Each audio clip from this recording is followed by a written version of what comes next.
We are live. Welcome to Truflation Spaces, pre BLS CPI print.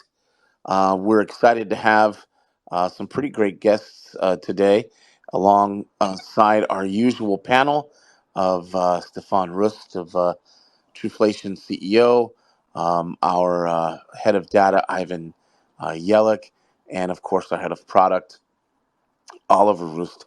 It should be a pretty great show. We're very honored to have, as well, from Ferrum Network, Nick Hellmann, who's an incubation analyst. He should have some pretty great insights as to not only the macroeconomy, but also crypto in general. So, kind of vamping here to wait so we get all the guests on. But we certainly appreciate you listening. It looks like, there we go. Final person in here. Get them to speak. It's always important, too, that we hear from you. Real important that you get your comments and your questions in. You can do that by just kind of raising your hand, asking to speak. We'll get you to the front of the line here. And you can also do that by commenting in the thread if you'd rather not speak. That's pretty great, too. We usually get to all of them if there's time. This is, of course, sponsored by Truflation Premium. It's our granular look at all the data you see. This is especially relevant for those who want to stay way ahead of the market, whether you're a business, an investor, an enterprise, even just a data sleuth. You want, I think it goes back almost a decade worth of incredible data, and it's shown to be correlated. I think on the CPI side, something like 97%, something like that, from Danielle DiMartino Booth when she did a deep dive on our data. So get out to Truflation.com. Make sure you decide on the Truflation Premium plan that's best for you. It ranges from free to monthly to annual. So do take a look at that. In any case, again, we are here set to kind of blow the market's mind. I don't want to get too far ahead of Oliver Rust, our head of product, and our guest, Nick Hellmann from Ferrum Network. Before I get into that, though, I want to throw it to our CEO, Stefan Rust, for his State of the Truflation Nation. Give us a general update on all things Truflation. Hey, Stefan, how are you, brother? Doing good, thanks. And thank you everybody for listening and chiming in here. Um, I think Oliver has some really interesting insights on how the economy was performing in January. And so looking forward to that. It's been an exciting couple of months, or a month since Truflation had the last spaces on the CPI. Yeah, we're really heads down building out our decentralization, so the Truflation Stream Network, which basically allows for the indexing of real and really unlocking the total value of real world assets through that indexing capability and working together with a number of different protocols across different blockchain categories. Um, and yeah, we have amazing partners in Chainlink and Coinbase, and as well as investors like Laser Digital and that joined, and Redbeard Ventures that joined in this round, and really D Wales and a number of others that have helped us in this next phase of where Truflation will really go. Independence really matters. There's four real core assets is around what we're doing. Number one is we do our data in real time, so there's no real lag. So if you look at the true CPI, which is the number that we track, that is now at 1.35%. And so we've dropped to about the lowest point. Why is that different to what the government announces? Number one is they work with old data. So they still go back and revise the December numbers because they are working with data that's up to 6 months old. Immutable, so we can't go and change it whilst the government can. We're transparent. Our methodology is for everybody to see. We break our data categories. We track 18 million items versus 80,000 items. And we bring this to you in 12 categories versus 6 categories. We don't exclude the important items like food, electricity, and transportation because we feel those are important elements in every single household, and everybody spends that, and we need that to survive, including rent. And then lastly, we're independent. We have no ulterior motive, and that's why we bring to you Truflation. So please check us out, support us, tell us what we can supply you with, and we look forward to working with you. Yeah, yeah. I think it's often overlooked that Truflation is not a political entity, and therefore you get, I guess, as close to unbiased information as maybe as possible. And that's a nice segue to our head of data, Ivan Yelik. Ivan, looking forward here, what can users and followers of Truflation expect with some of the new indexes that you're kind of toying with? I'm not sure how much you can tell us at this point, but what's kind of on the horizon for Truflation? Hi, and again, pleasure to be here. And great spaces as usual. I can see some great panelists. And as Stefan mentioned, one thing that will not impact the users as much is actually shifting to the Stream network, which is more in the step of decentralization. But what users will see in the upcoming weeks is definitely a feature that we will implement across a lot of the data feeds that we have is adjusting the prices that are visible with the Truflation index. So imagine commodities prices adjusted with the Truflation index or adjusted for inflation. Same goes with some indexes that we plan to launch. We discussed briefly previously the EV index. Then there's a lot of commotion about the Big Mac index, and working on that. We'll be releasing something in the next few weeks. And also, one interesting aspect of all of that is similarly to having the Truflation adjusted pricing, we are working into something to show how the prices are related to most popular cryptocurrencies out there, initially with Bitcoin, and then we'll see what is the response and feedback from the community, but considering adding some others. So interesting stuff. Looking forward to next few weeks and just finalizing what we've been working on in last few months. So great time. Yeah, Ivan is one of the busiest guys at Truflation. There's just so much to do. There's so much work.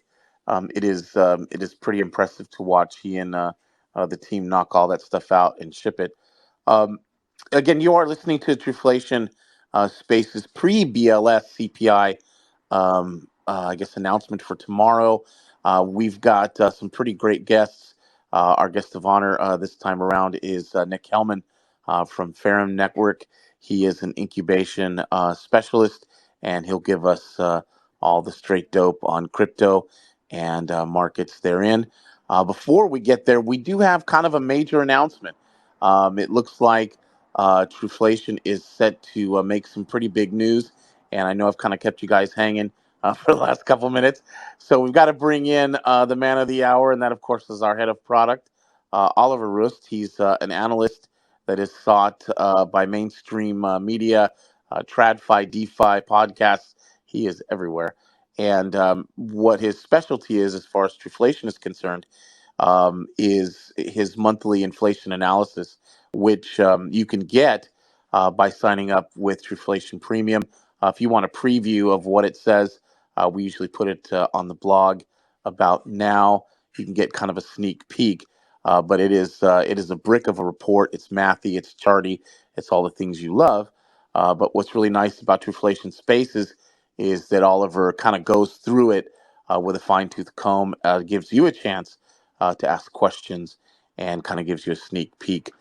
Anyway, that was a long introduction. Hey, Oliver, welcome back, man, and we're excited to hear what you have to say. Hey, thanks a lot for having me back. I'm excited to be back. Yeah, January's been a pretty exciting month, and certainly started with a bang. Yeah, so it's been pretty interesting looking at the data and writing up the reports for January. But in a nutshell, I think from an economic standpoint, I would say that the markets and the economic data is a lot stronger than we had anticipated.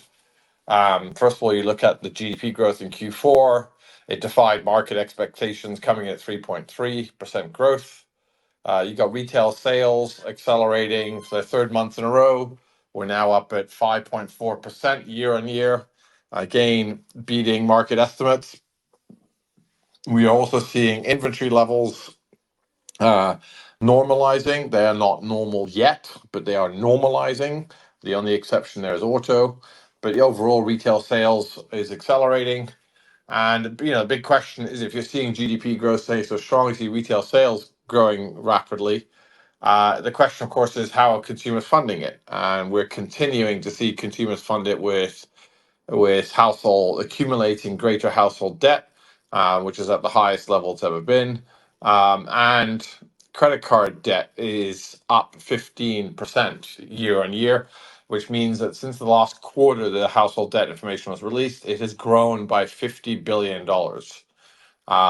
So it's a significant growth. The other factor, of course, how people are spending or are being able to fund their spending behaviors is also dipping into the savings, which is certainly something that we expect to see over the festive period. And it dropped from about 3.7 to 4. Dropped from 4.1 to 3.7. But we certainly expect that to grow again as we come into the first quarter of 2024. If you're looking at delinquency rates on the credit cards, that is still continuing to rise. The next set of data on that's coming out in a couple of weeks, so we'll keep a close eye on that. But what is interesting is that the single family residential mortgages is actually holding relatively stable. We're getting close to being its lowest level it's ever been in terms of delinquency rates. So certainly a good sign there. And then you look at other factors like the tight labor market, certainly really strong. Unemployment remained at 3.7%. Non-farm payroll employment was up 335,000. So, I think overall, the market from a consumer standpoint has also been buoyed by a strong consumer confidence. In fact, it's probably the highest consumer confidence we've had since we started measuring that about 18 months ago. And, one of the two main reasons behind that is the strong economy. And I think that inflation has been coming down and that wages and employment are growing faster than the rate of inflation is. So net, I think, it's a very positive economic standpoint. I think there are two outcomes of this. The first one is what is the Fed's next step? And I think that's going to be a bit more of a challenging question to try, with the change of the FMOC committees, most likely to result in, well, we believe most likely to result in a more hawkish Fed, with the exception of the San Francisco Fed President, Mary Daly. I think then within that, the question is, what is the justification for a rate reduction, and when does that occur? Our belief that it won't, there's very little justification for that to occur in March, given the strength of the economy. And the expectation is most likely it's going to be in May, if not in June. So the other implication is, what does that mean for inflation? And this is where the big news comes in.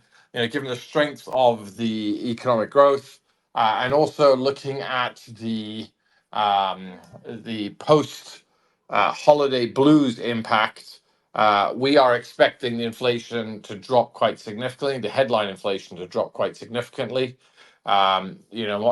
It's currently, well, it was previously, before earlier this week, at 3.35%. Since then, the BLS has revised their December number downwards, so it's coming out at 3.2. So it's dropped a full 10 basis points. And we're expecting it to come from that rate down to 2.5%. It is well below the market expectations of 2.6 to 3.1, which is the range in which the market is sitting at. And the major reason why we're seeing this significant drop is in the non-core categories, or the volatile categories of food and energy. Right, food is coming down with alcohol as well, partly because people are buying less luxurious items.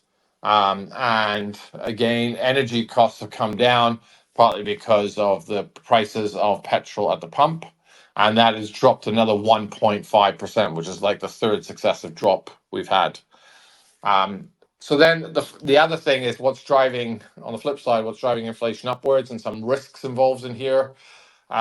We certainly don't believe that inflation will keep on dropping from here on out. We think now it's going to be starting increasing again. We haven't got to the bottom of this yet. And we believe that there are a number of risk factors to be aware of. One of them, of course, is the owned property market, owned property housing, which has been seeing an upward trajectory in pricing. And that is driven by a lack of residential supply. I think the second factor is our services element have seen an increase in pricing, and that's because of the tight labor market. And then I think the third factor to be concerned about or to be wary of is any supply chain snarls that might happen, in particular for oil as a result of the geopolitical concerns that are rising out of the Red Sea, as well as the Israeli and Hamas conflict. So, that's certainly something to be aware of. The final comment I wanted to make is that our projections at present, and we've done a whole bunch of variabilities around this, but our projections for January are based on the previous year's BLS weightings. So, for those of you who don't know, the BLS updates its household expenditure or household expenditure categories and the relative importance factors every year in January. And it's based on 2 years ago data. So, in other words, the 2023 data, which we're basing the January 2024 numbers on, is based on 2021 consumer spend behaviors. And the 2024 release, which is based on the 2022 category spend behavior, relative importances are not released until they release the data in January. So we'll only know what the new relative weights are tomorrow. But we certainly expect our numbers in terms to be dropping. And we still expect it to be a significant drop. And if the numbers of the relative importance change dramatically, that could also alter our numbers upwards a bit. But in essence, we're seeing a significant downward trajectory on the BLS in January, post the festive blues. And then we're starting to see that to increase again, given all the risk mitigations I mentioned earlier as we go to the end of quarter one. So hopefully it gives someone some context. Happy to take any answers. Otherwise, I'll pass back over to you, Rourke. Yeah, yeah. Wow. That was big news. So there's a lot of moving parts there, and I think one of the reasons that the market likes to focus in on numbers is because it wipes away the nuance and gives us something to argue about with regard to I guess something static in a number. And so if I can be so bold just to kind of restate what you said, the major announcement here is that Truflation is predicting the BLS, and correct me if I'm wrong, the BLS print is going to come pretty close tomorrow to 2.5%, which is well below what the market is predicting. What immediate impact? Well, I mean, obviously, it'll be great for Truflation if that does happen. It shows that we're spot on. But beyond that, what impact do you think it might have on markets? Like, to me, it sounds like good news, but it also could be foreboding, right? Yeah, if you're asking me, yeah, certainly it will. It should be relatively good news for the markets. Does that mean, though, that the Fed will drop numbers and drop their interest rates in March? I am unconvinced of that because the economy is growing strongly, and that the fact that core inflation is not really under control because what's driving the drop in headline is the volatile categories of food and energy. So, I think it will be well regarded by the markets. But the question is much more of the more longer term outlook and seeing how the economy reacts and if the consumers keep on fueling the growth in the economy. Right. You are listening to Truflation Spaces pre-BLS CPI print here. It is sponsored by Truflation.com's premium product. Get out there and take a look. We also have a guest speaker today who comes from Ferrum Network. He's an incubation advisor, and his name is Nick Hellmann. He's well known in the crypto space for his insights, and we're just excited to have him on. Nick, with all that, well, first off, thanks for coming on. But with all that information being thrown directly at you, what's your take on inflation and things, economy and things crypto? Yeah, nice to be here. I'm not really going to go against Oliver or what Truflation is saying because you guys have been pretty spot on. And I will agree that if you guys are correct and it comes in at 2.5, that in the short term it will be beneficial for the markets. You're going to see that overreaction to the upside. It is still concerning to me in markets in general that we are sitting up here at all-time highs with very little volatility, that we do need some downside volatility coming at some point. But with the trajectory that you guys have on inflation, presidential election year, quantitative easing going to be a necessity, and at some point rates will come down. I agree that I don't think that's going to happen in March. They've been saying they want to see 2% before they do that, and 2.5 obviously isn't 2. So I guess the upside continues for the stock market, and I think that benefits cryptocurrencies. I hate to parlay that off, but crypto and Bitcoin is becoming a big part of traditional markets now with the Bitcoin spot ETF, and we're seeing that the spot ETF demand is actually buying more Bitcoin off the market than the network is producing currently. Now, does that trajectory and momentum continue? I don't know about that, but I think this does alter the traditional cycle that we've seen within Bitcoin moving forward. For a long time, I've been saying Bitcoin 50,000 pre halving, 35,000 around the halving, and then 100,000 by the end of 2024. And that projection looks pretty good, especially with those statements being made at 16, 17,000 Bitcoin. But I do believe I'm seeing more strength than anticipated in Bitcoin, and that really is this demand for the ETF. So as far as trajectory for Bitcoin itself, if you're new to the space and you're looking to get involved, I think this is like a DC area where it's like I feel fine telling you to start buying a little here and there because upside objective by 2024, I still see 100,000 or more. But the time to go all in on Bitcoin was the sell the news event after the ETF when we dipped to 38.5. So this isn't the time to jump all in because, again, although the inflation numbers look good, the market sentiment itself looks good, the economy looks good, which all leads to a risk-on environment, which helps Bitcoin. I do think we're going to see some volatility in Bitcoin here in the near future. Yeah. And so is it immediately it seemed, if you remember back to 2017, that winter, when the CBOE and CME and all those guys were jumping into Bitcoin, and it boosted up to about 19, give or take. Then it just flattened out. I was afraid, or I am afraid, that may happen with the ETF. But you're suggesting that the ETF is bullish going forward, right?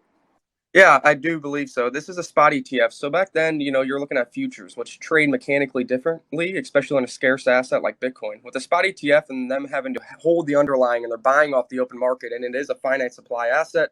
And we do have the halving here in April, which is cutting the inflation rate of Bitcoin in half once again. I think that's a recipe for upside targets that are, I don't want to be crazy, but quite unimaginable for some individuals. A lot of people's projections were 100,000, 120, which still seems high. But with the Bitcoin spot ETF, with another halving cycle, with the presidential election, quantitative easing, and everything that's going on in the markets, that hopefully we can get more data from Truflation leading forward. I think the upside objectives for this bull market, this could be the biggest bull market in crypto's history, which might sound insane, but that's what I've been saying off the lows. That's what we're starting to see here with kind of the outperformance of Bitcoin trending compared to the last 4-year cycles. And I think this could be the time where the 4-year cycle potentially extends longer just due to these other market participants coming into these assets. Fascinating. That is Nick Hellman of Ferrum Network. He's the incubation advisor out there, full of insight and seems very bullish. It would seem to me, if on Bitcoin anyway, it seems that if inflation's going down, that may not be good for Bitcoin. Am I is that just counterintuitive, or am I wrong? I think that's intuitive, but I just, with where we're falling in the cycles, I don't know if the actual inflation rate is affecting Bitcoin all that much during this time period. I mean, Oliver might have a different opinion on it, a more depth analysis of that. I'm not an inflation expert by any measure, but just the on-chain and off-chain macroeconomics that are lining up for Bitcoin over the next 2 years. I don't know. I think inflation is going to be kind of a secondary thing. Obviously, when the traditional markets are risk on, that helps Bitcoin. But I don't know if inflation is going to be a major topic for Bitcoin itself. Oliver, Yeah, go ahead. No, I'm most likely more inclined to agree with you. I think the inflation for the Bitcoin markets is more, well, for the traditional TradFi markets, I think it's much more of a concern about the risk associations, and how then the consumers diversify. And I think that's a bit more some of the correlation that might exist, but that's about it in the way I look at it anyway. And Nick, are there any worries on your end about rehypothecation and the implications of that, or um, is that just a non-issue? I still think that that's kind of a non-issue. I'm really not too worried about that. I mean, maybe I'm too bullish here on Bitcoin for the next couple of years, but just all the on-chain data, and I think we're still early through the number of users and adoption of this network. You now have BRC20s built on the network, which is fueling part of this rally. You have the spot ETF. We've seen in past, people like to call Bitcoin the digital gold. You can look at historical charts of the gold price when the gold ETF was launched. I would encourage people to kind of look at that chart and see what happened for gold prices after the gold spot ETF became realized. And I think that Bitcoin's going to follow suit. And Bitcoin has something that gold doesn't have, and that is the finite supply. That is the set inflation rate that's about to be cut again here in 2 months. And it's the hot topic around the world. We're seeing, the global economy, I think, also affects Bitcoin. Yeah, the United States is doing well. The economy is seemingly doing well, but around the globe, that's not the case. We're seeing hyperinflation in their native currencies, and they're really turning to Bitcoin as a hedge. You see El Salvador making it a legal tender. You have Argentina now has a pro Bitcoin individual. You have Russia is mining mass amounts of Bitcoin, and I think that's all fueling Bitcoin on a global level, which kind of gets overlooked here in the United States due to all the other opportunities we have in various markets. Yeah, I think just if I can chime in, just I think big, you have investors with different levels of investment appetite, right? And I think crypto assets is definitely proving to be a solid state. I think not only inflation matters, but I think also debt, the ability to, for sovereign nations to sustain that debt and be able to pay the interest on that debt, etc., and manage the funds accordingly, have a fiduciary responsibility to your financial management. Bitcoin, has got a lot of things speaking for it, right? I mean, you've mentioned all of them, Nick, right? So I won't go into that again. But I do think there is, overall, people are going to be looking for generating yield above and beyond inflation, right? The nominal growth rate has been about 6% last year. What is it going to be in real terms when you deduct truflation off the fact of growth? And if truflation is greater than growth rates, then you're losing in terms of value. Where do you go to get appreciation in value? Generally, it happens with assets. Assets are generally slightly more protected against inflation.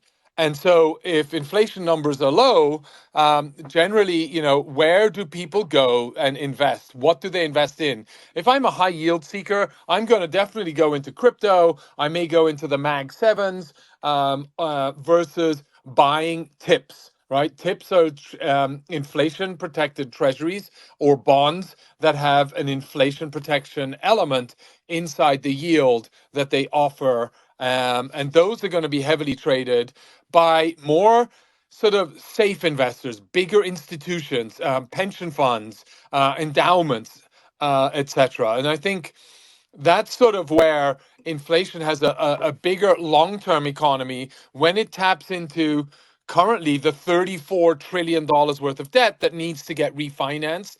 And then how does interest rates play into that whole cost of capital? The reason why Yellen's only issuing T-bills or is in short-term bonds is because the interest rates are high at the moment. And if I issue you a 10-year bond based on these current high interest rates, it's actually going to have a significant impact in my financial operations.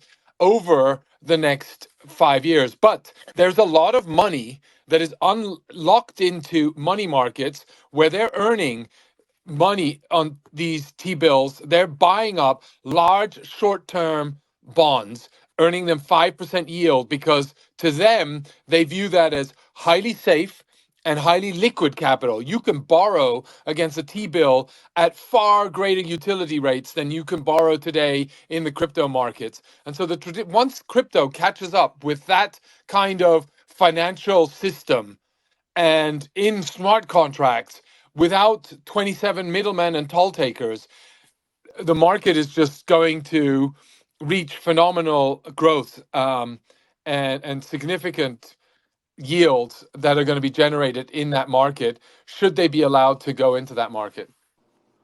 You're listening to Go ahead, Nick. I was just going to say I agree with everything you said there. So yeah, go ahead. No, it's all good. If you're just joining us, it looks like the big announcement here from Truflation is that we're predicting a 2.5% print tomorrow, somewhere close to that, which is well below what the market is anticipating. And we think that's going to really rock things probably in a positive way. So that's some alpha for you this morning. Um, if you have questions about what you hear, you can obviously request to speak. We'll put you in the front of the line. You can ask any one of our panel, the entire panel, any question you'd like or make a comment. And also get on the thread here on X if you'd rather not speak. And we've got a couple questions already, a bunch actually. This is from Pierre. Question for Crypto Hitman, which would be Nick Hellmann of Ferrum Network. Do you think this will also be the last crypto bull run, or will the cycle rather continue afterwards? And that's for Nick. Yeah, so I hear a lot of people talking about that, saying this is your last opportunity in crypto to make life changing gains. And although I do believe that the upside, that arc starts to shrink for Bitcoin and these major assets, if you believe that the crypto as an ecosystem, as an investment class as a whole, is here to stay like traditional markets, there's always new products, always new companies, and always new assets that will provide upside potential for risk on investors. So although I believe that the gains on the major blue chips that you see, like Bitcoin and Ethereum, start to damper out over time after this cycle, of course, because the halvening will have less of an effect. The amount of the network effect will have less of an effect, meaning there's less people being onboarded than offboarded.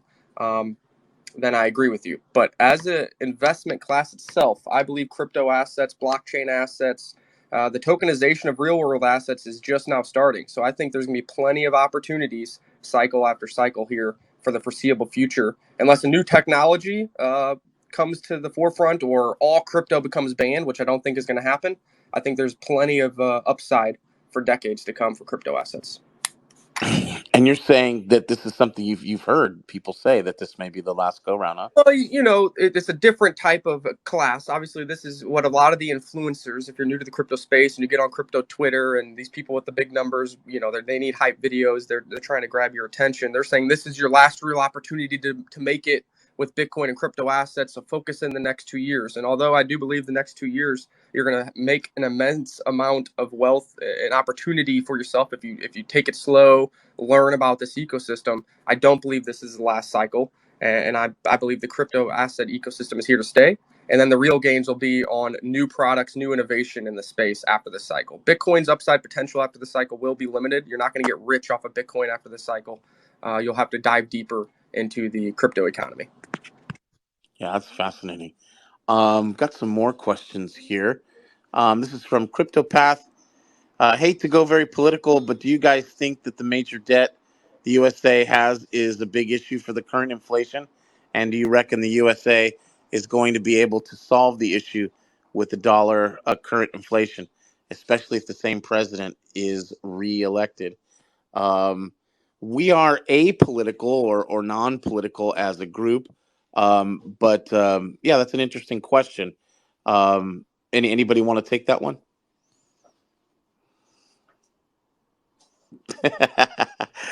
We are pretty politically adverse here. We don't really like talking politics. It's one of those third rails, but um, yeah. major debt. I know that that's something that Oliver talks about quite a bit. Nick, you were going to say something? I was just going to say, I think the, you know, debt is going to be hard to solve. Just interest rates on that and trying to, pay that down is going to be near impossible.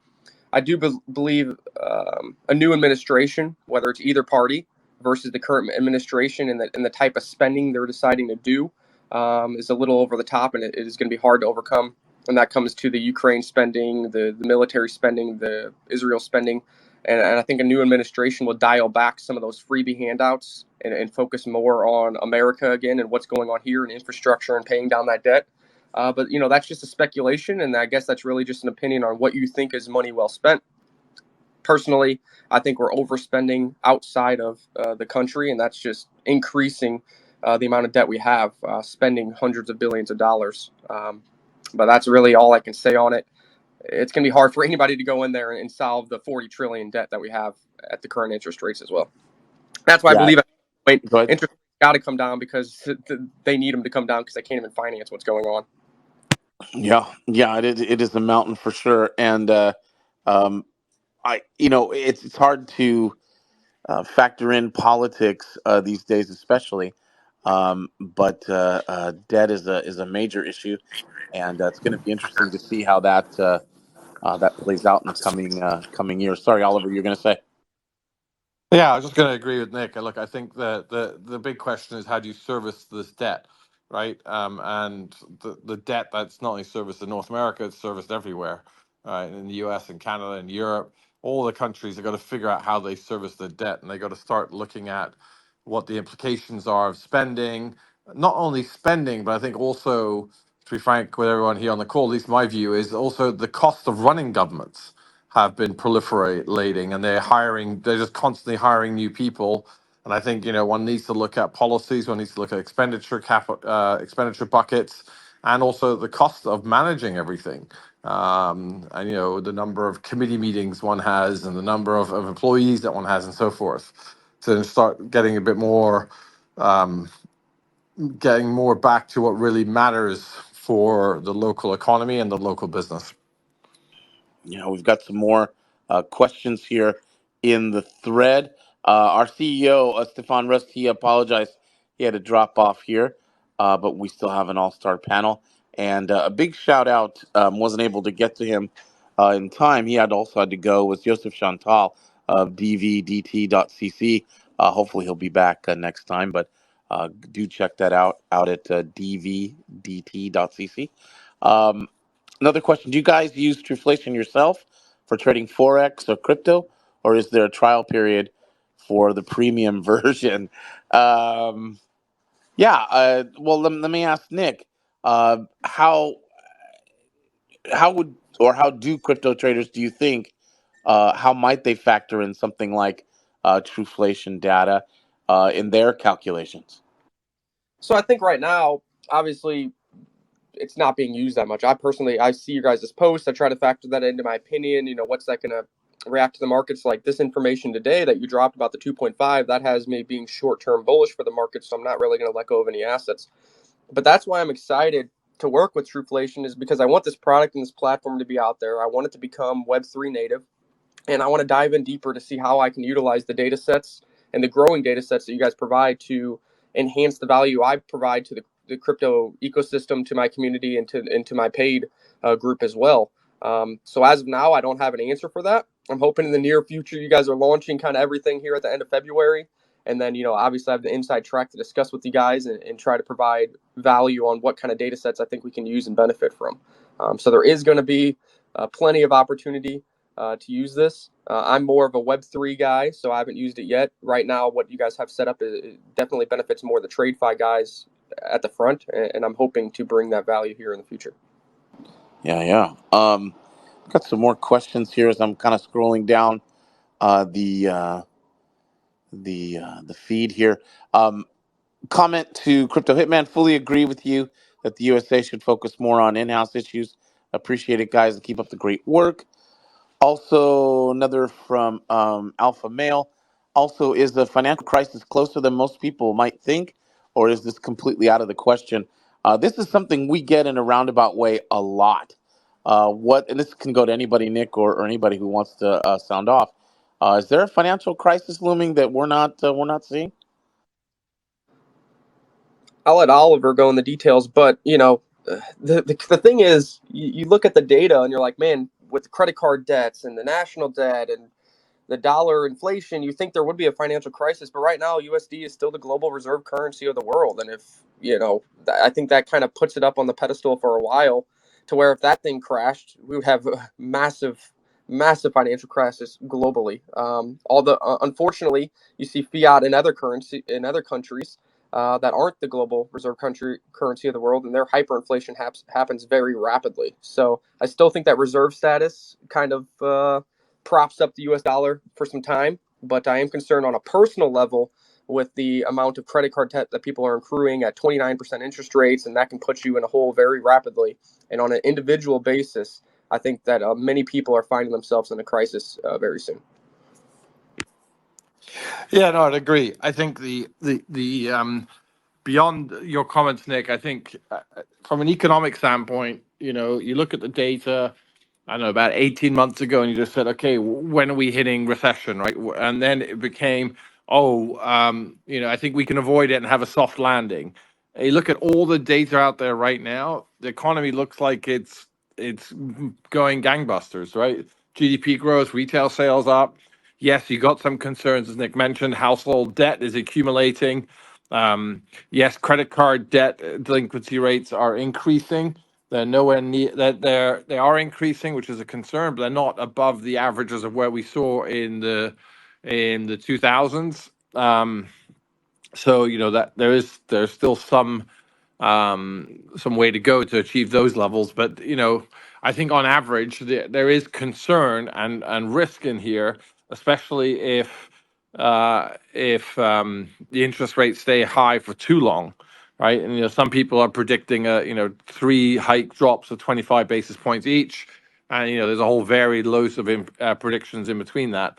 But I think the economic data of what we're looking at the moment, however you want to slice cut it, is that the markets are that the economy is strong and is most likely to stay strong for the foreseeable future, unless there are some other alternating factors that's going to change it. And the one thing that would cool the economy down, I think, in my view, would be one of them would be the labor market.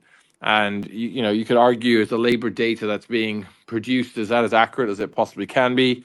We have our own opinions on that, but a lot of the data sets in the labor market point to a relatively strong employment market. Now, it means whether people are trying to get two jobs to cover all their costs, or people are having one job and it's very secure and getting increased salaries and wage growth and so forth. I think it's somewhere in between, probably a combination of the two. But the economic data continues to persist in a strong and a resilient manner that was unexpected. So I don't think we're going to go into a recession of any set. I don't think we're in a financial crisis, at least in the short term. But things can change, as we've seen in the past. For sure. And my spidey sense is always, I'm much more skeptical of booms than I am busts. I'm not sure why that is. If it's an age thing, or not sure what's going on here. But if you're just joining us, we have, I should say, Truflation has um, released some kind of boom alpha here. Some big news. We're predicting the BLS will come in closer to 2.5%, a major drop tomorrow in their CPI headline print, which would be pretty big deal. As Dan Shepard commented here about a half an hour ago, said, "Whoa, a 2.5% prediction on CPI tomorrow would be insane." And yeah, that's it's pretty big news.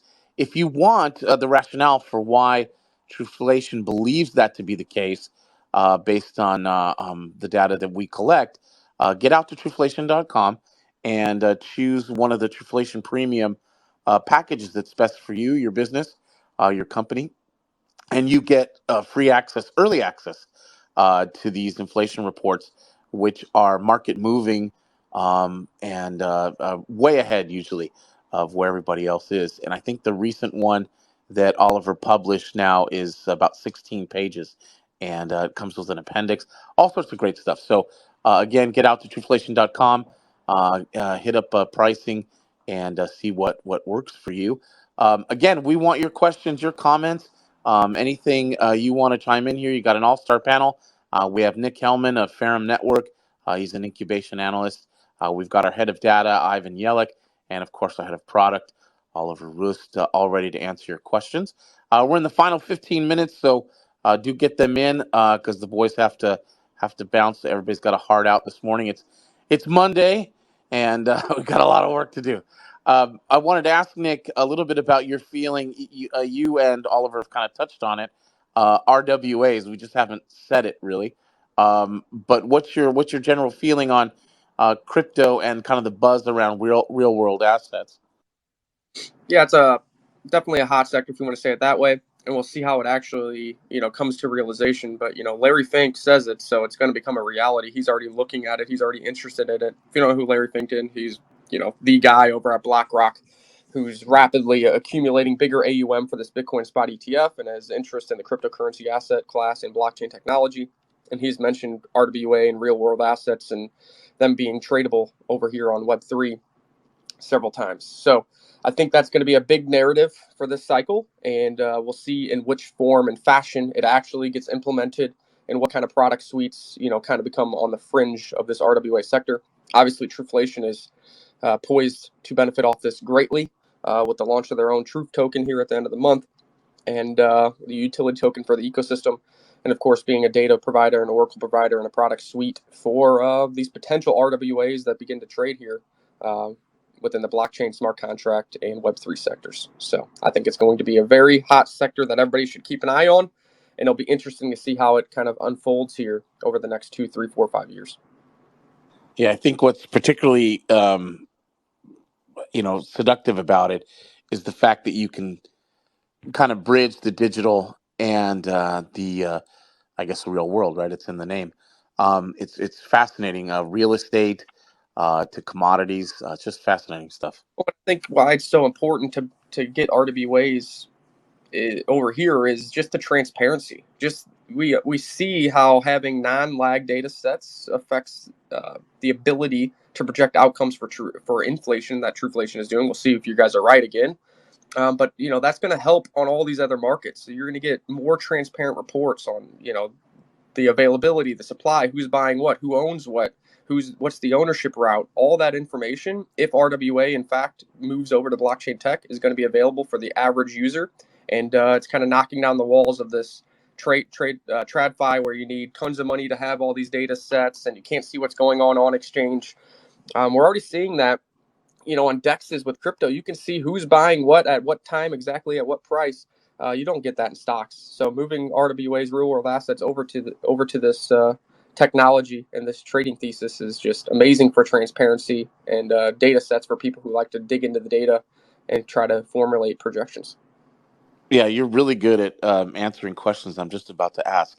So pardon me if this sounds repetitive, but yeah, I think another thing that is kind of underplayed is this idea that non-accredited, I guess, but we don't need an accredited investor status anymore. That with DeFi and crypto, and hopefully the advent of more RWA access, it will allow kind of the average Joe and Jane to get involved, and to have access to capital and markets that were previously closed to them, right?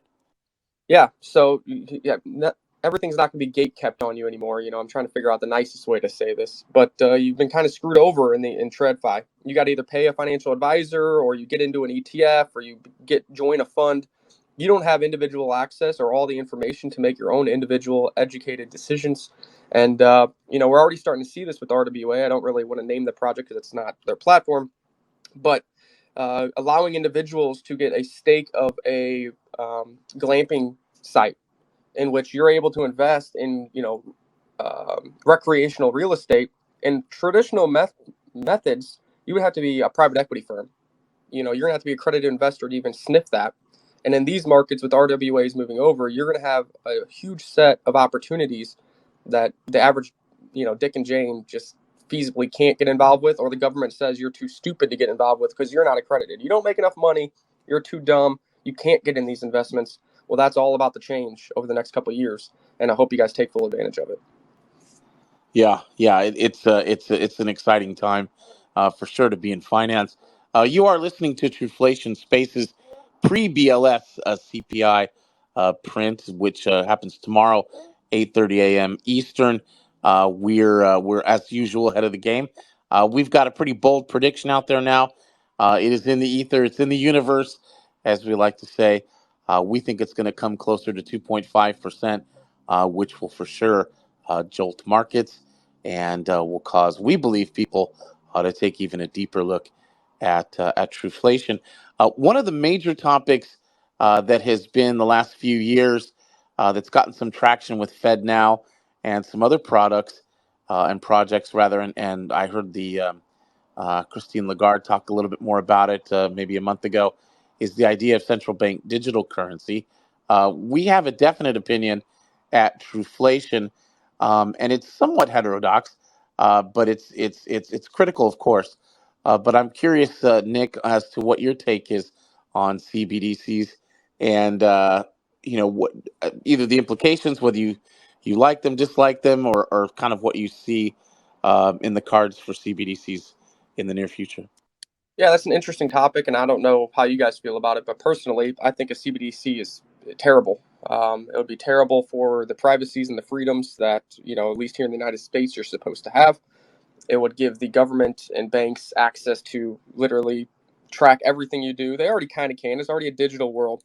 But with CBDCs, they could literally blacklist your wallet, whitelist your wallet, shut off your bank account. And I think that's a very dangerous road to go down. If you're a citizen, you want the government to be involved in your life as least as possible. And a CBDC puts them directly in your wallet. And that'd be a terrible thing for, like I said, freedoms and privacy, and just how the monetary system already works. It's already pretty corrupt and gatekept. So that would just add another layer on it that I don't think anybody here would want. And of course, that's going to be a big topic of this presidential election, because one individual is pro CBDC, a couple other individuals are the independent and the other side are anti CBDC, and I think people need to do some research on that and understand the reason I fear it, and just how it would impact your life if it became a reality and a standard for people in the United States, but really globally as well. We have a blog for that. If you got the inflation and you go to our ecosystem, there's a blog we just put out a few days ago on Trump, the Orange God of Thunder, and his view of CBDCs. He's come out against them, which is interesting because we feel it has to do with his antipathy generally towards crypto. But he's taken a very strong stance against CBDCs, which, again, we're, I think, more sympathetic to. On the other hand, the heterodox part of our opinion, um, from say someone like our CEO, Stefan Rust, and more generally, more specifically rather, is Paul Pui of Edge Wallet. He had a really interesting thought. He basically said, okay, well, on the one hand, it's all the things that Nick is talking about. It's this intrusive big brother tool. On the other hand, there go banks. It's you're just going to have a wallet and the Fed. So, if you're not a fan of banks, maybe this undercuts them in ways that we've wanted for years. On the other hand, our CEO Stefan Rust, he's basically saying, look, it's inevitable. The dollar's already, like Nick said, digitized. We're going to get CBDCs in one form or another. But what that's going to do is encourage people. In one way, the government's going to find people where they are, which is online and doing digital payments. But on the other, people who are used to the tech are, maybe this will be incentive enough. Having the government, like Nick said, directly in your wallet, maybe that pushes them towards more decentralized assets, digital assets, a la crypto. So that's a hodgepodge of our views.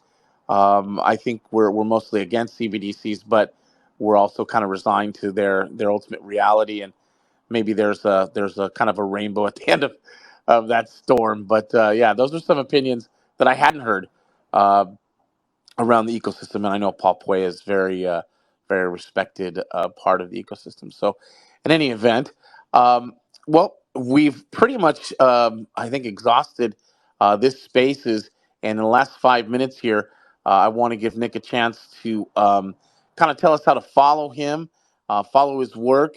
We really appreciated all the insight, man, today.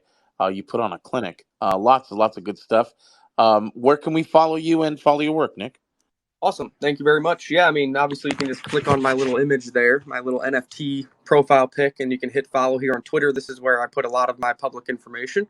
And then if you want to dive deeper into what I present and Todd Butterfield and kind of the team over at Learn Crypto, check out learncrypto.io. That's kind of the website of our home base, and you can see everything we have to offer, from free stuff to free blogs to the paid private group if you need help. You can get in the private Discord. We have beginners who are brand new to the space and just got on Coinbase, and we have industry veterans. You know, before we used to have Willy Woo in there when his hedge fund before it went to zero, but big name people have been in there as well.